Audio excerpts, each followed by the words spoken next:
In this video, I'm going to show you guys the difference between a breaker structure and a sweep for a change of character. Okay, that sounded a little bit complicated, but let me explain. So we all know what a change of character is by now. So it should be this. You have a breaker structure here, right? And then within this breaker structure, the highest point, if that high gets taken out, then it's a breaker structure again to the upside. So these two breaker structures caused the change of character. It caused the shift from bearish to bullish. Yeah, the trend was down, but this here changed the trend to go up. So you would mark this as a change of character and this as a change character, because those two breaker structures cause the change character. And these are only valid if this low here reacted off a demand zone. Okay, remember the rule, it needs to react off a demand zone. You mark it out first and then you mark up the low, see if it reacted off a demand zone. So you may have noticed that some of my change characters are put SWP. Now SWP stands for sweeps. Okay, this means that there was an initial touch, right? So price had already tapped into the demand zone and then it swept liquidity. So during these sweeps of liquidity, it's not a body close. It would just be a little wick to clear the liquidity for the first tap to liquidate the early buys. So you could say that this is inducement, even though it tapped in, right? It's inducement. So the logic behind that is that there's a body here. Let's say, let me make this a body, right? And then there's a wick here. And there's also a wick down here, right? The first tap could be tapped into a wick, which is here, right? Everything inside here. That's the tap, the first tap. And then the second tap could be a body tap into a body close, right?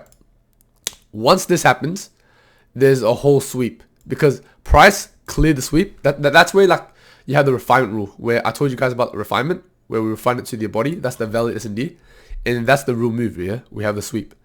So from this, you need to understand that the sweep is just a wick to clear liquidity and have a further mitigation. That's a sweep. And then if it breaks structure to the upside after the sweep, it's a change of character. So the reason why I'm teaching you guys sweeps and the difference between a normal break structure and a sweep is because generally when there's a liquidity grab here, a liquidity sweep or a liquidity grab, the trade runs a lot. Like I've noticed that during these liquidation grabs, the trade runs the opposite direction by a lot. Like I'm talking 50R, like 40, 50, 60R, even 200R. But that's the point of the sweeps. And then change of character would just be a normal body close, where normal traditional SMC traders enter. So for this, right, we have normal change of character. The reason why this is normal change of character is because this low reacted off a demand zone all the way back there, right? But let's not get into that because we're in an example. You have this body close here and then a change of character here, right? I'm not gonna get into the F-boss because you guys should know what it is. But if you look up here, right, there's a sweep here because it's a candle close. So I'm gonna remove this first. That's a sweep. And then that high within the sweep got taken out. So that's a change of character. And we confirmed it with this zone, right? Now, this is a let's say demand zone. Demand zone. That's a valid demand zone.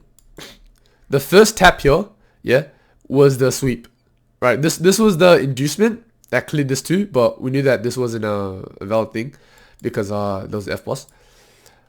A lot of people refined it to the wick. That's the valid S&D. The valid S&D is that we refined it to the wick, right? But let's say we have this whole thing marked out. This is a typical normal, just pretend you're a normal typical SMC trader, right? We have this first wick here, and then what happened? Price.